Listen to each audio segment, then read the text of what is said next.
Eagle Out, and today we're going to talk about Lane Johnson and Kevin Patullo, and how Kevin Patullo responded to Lane Johnson calling the offense predictable.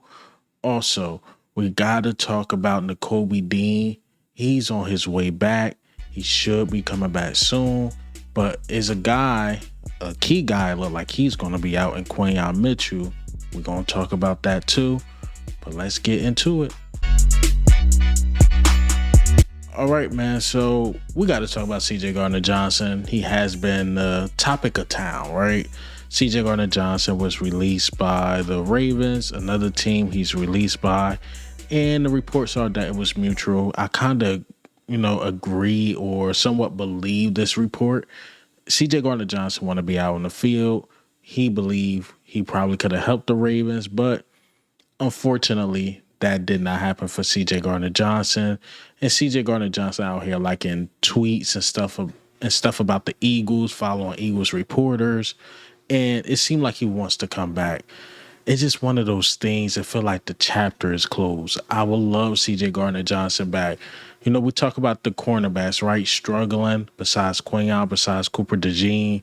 The safeties low-key been a problem too.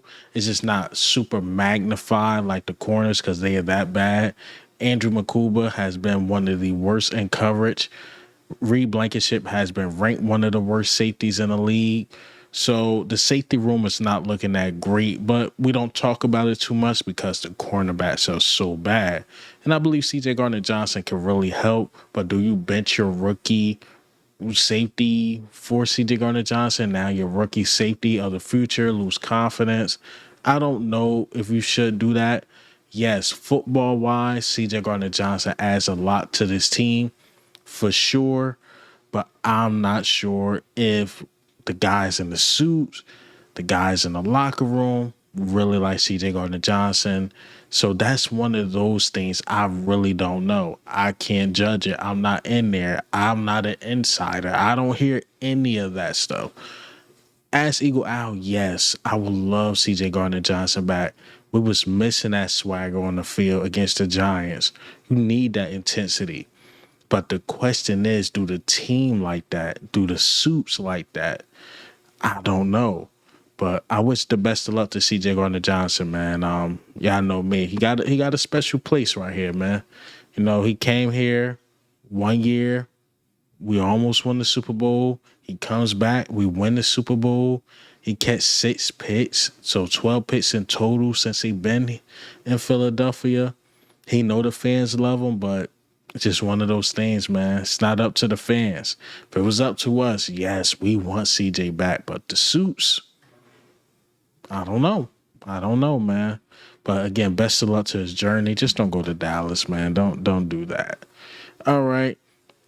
So speaking of cornerbacks, so Quinyon Mitchell, it looked like we don't know if he's going to play against the Minnesota Vikings. So you know what that means. We got to watch Kelee Ringo and Adoree Jackson possibly on the field together once again. So I hate to see that report. Quinyon looked like he might be out. It hurts right now, but you need Quinyon Mitchell for the longevity, and hamstrings can linger and linger and linger. And look, we're going into game 7. We halfway through the season, basically. Halfway through the midterms of the season, or midway through the season per se. I would love Quinyon out there. Justin Jefferson and Jordan Addison. Yes. And we might have to watch them with Kelee Ringo and Adoree Jackson. It sucks. And when I watch Kelee Ringo, when I watch him, and I told you, I think I said it on here, I probably said it on X, I seen the game twice. The thing that stood out to me is not only that Kelee Ringo is ass in the Philadelphia's uniform, because he could go somewhere, revive his career, but right now in Philadelphia, he is ass. No other way to explain it. But when I watch him, he just don't have any confidence. Like, I haven't played football, like physical football, past probably since freshman year, sophomore year of high school.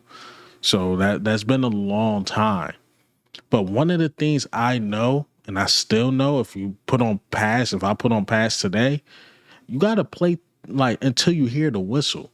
So I watched that play of him, I think that was Wandale Robinson or whoever caught that pass and he forgot to touch. He was like shaking his head. His head was down, like fisting his helmet, like he lost confidence. Like he don't have the confidence, and that's scary. That's scary. And I seen that look twice from him. I seen that look in a preseason game against the Cincinnati Bengals, and I seen that look again against the Giants. And you don't want him to go out there with that low energy and no confidence into the next game, because bad energy can affect the team in a negative way. That's what scares me about Kelee Ringo. Besides his play, you can be ass and have all the confidence in the world. You got to make me believe Terrion Arnold for the Lions is ass. But every single time he go out there, he play with confidence, and that's what get the Lions going. He's ass. He's going to give up 100+ yards. But he's confident as hell. Kelee Ringo, not only is he ass, he's not confident. And that sucks. That sucks. And then Adoree Jackson, he is who he is at this point. He at the tail end of his career. He collected money. It is what it is. It is what it is with him. So when you hear this from Vic Fangio, this is how you know it's bad with Kelee Ringo. Why do you think Kelee struggled against the Giants? What did you say? He just got beat, down the field. And with that in-game change, either of them, which are you going with at this point, Adoree or Kelee? Right now probably would be Adoree, the way we were going to do it in the game. And then when Q went down, we played them both. He like, look, man, Quinyon out there, yeah, we're going to go with Adoree. So you got a guy who's possibly with the Eagles just to collect the check, beat out a guy who's supposedly supposed to have a future with the Eagles. Sucks, man. That sucks, man. But I hope Kelee Ringo get out that slump. He got to get out that slump, man. It's not good. It just doesn't look good, man. Get out of it. But speaking of a guy who's confident and ready to go, is Nakobe Dean. As I told y'all, we are desperate right now. Some of y'all wrote my last video in the comments like, well, Vic Fangio said no to having Jahad Campbell at edge. Well, look like a change of tune this last interview. Let me play this clip. I've heard this question about 7 times already, but now your hand might be a little forced. Is it possible Jahad could get some edge snaps? It's possible. He's been getting edge snaps, in certain ways we align. What do you think Nakobe as far as Nakobe? I'd start again. Nakobe as far as potentially, does that, if he's healthy, if he's ready to go, does that make it a little bit easier to give Jahad and even Zach some snaps on the edge? It does. Do you look at that? Yeah, we might see a little Jahad Campbell at edge because we thin. We thin and we desperate. And I told y'all, if you got Patrick Johnson right now as the recorder of this video, because I think Howie will make a move soon, and Patrick Johnson is your best edge rusher, you got to see what you got, Jahad Campbell. Like, you just got to see it. Like, can he do this at least 50% of the time? Or at least can we rotate Zach Bond in the edge? Like, we know you got a serviceable guy and Nakobe Dean coming in. You will be fine. If one of those guys could play edge from time to time, I think we at that point. I think we hit that point. Whereas though Nakobe Dean, those snaps going to be coming. He got to be ready because I think Jahad Campbell is going to get some snaps at edge. Zach Bond is going to get some snaps at edge. And we're going to see what Nakobe Dean got, see if he still have it, see if he still play with confidence. And we need that juice. We need that juice on the field. We get it here on the sideline, but we need it on the field. And we need to see Nakobe Dean bring it, man. We definitely do. So it's good to hear Nakobe Dean is going to get a shot. Not only a shot, it looked like he could possibly start because Jahad Campbell might be at edge. But before I get into the last topic with Kevin Patullo and Lane Johnson, let's hear a word from my sponsor. Profitex is a new peer-to-peer sports exchange where you could play against other fans and not the house. That means better lines and even a chance to set your own odds. Just sign up using my link below. Use promo code Eagle Owl to get 1.5% back in Profitex cash for your first 30 days up to $200. Right as you see here. So look at the Sunday games, man. I think the Eagles will bounce back against Minnesota. I like the over on this one. I believe we're going to score a lot of points. We're going to see explosiveness from this offense. Non-Marcus right now, I'm pretty sure as the day goes and days goes, it's going to be a lot more Marcus. But I like 43.5 here, and I like the Eagles to win and bounce back, man. I believe it's going to be a close one. So I would go money line here and the over on the Philadelphia Eagles. So again, man, if you want to get on the action, download the app, use promo code Eagle Owl, or you could just simply click the link in my description and let's get back into the video. All right, man. So Kevin Patullo, he been hearing the things about his offense being predictable, and this is what he had to say. I think the comment Lane had, and what's great about the players is the communication with all of us is constant, right? Whether it's during game, whether it's during the week, even on days off, things like that. So that's been really, really good and productive for us. And I think a lot of it comes down to is, and I know Nick alluded to this too, is sometimes situational moments in the game where you're limited a little bit depending on where you're at, field position, down distance, select plays, what the defense does at times. If they're a big edge pressure team, during certain situations that can dictate a little bit what you want to do. So I think when you talk about the situational stuff and or the predictability, you just got to look at kind of where the whole context is.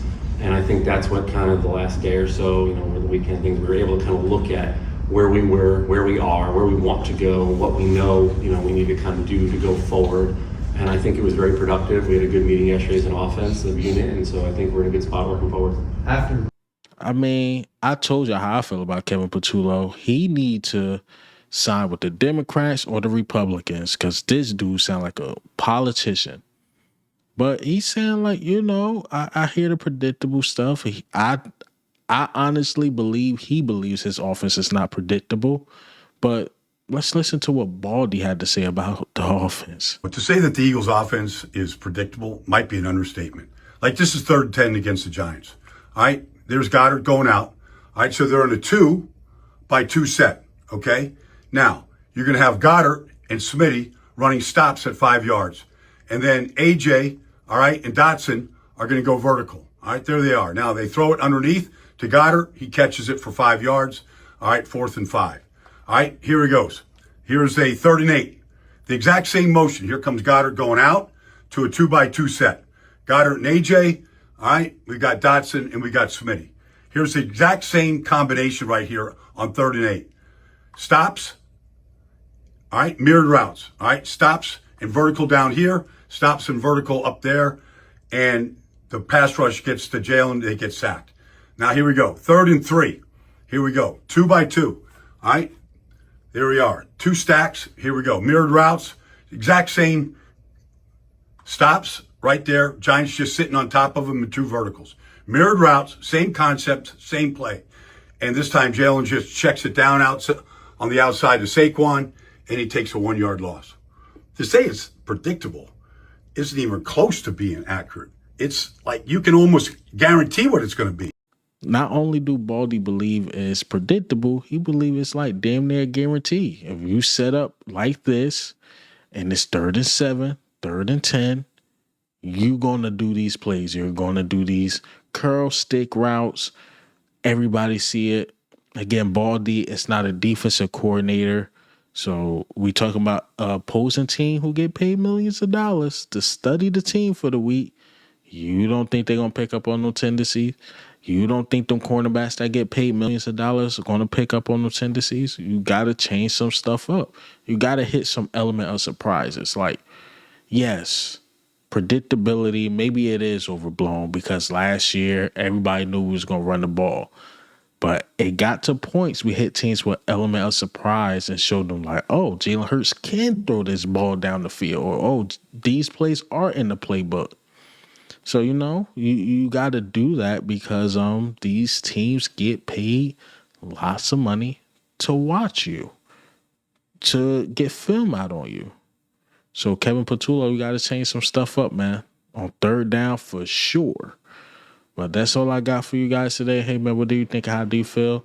Do you guys actually believe CJGJ will be back in Philadelphia? We'll see. Kelee Ringo, Quinyon possibly being out.